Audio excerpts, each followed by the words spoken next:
Hello viewer, we are using that shape of a cup. So we will try to make the sequence of these shapes. Also generate a new design there. Find that structure. So let's made it. It's the other one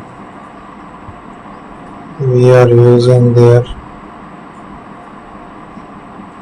We have to make it. Let's take the shapes here. Find an extra feature.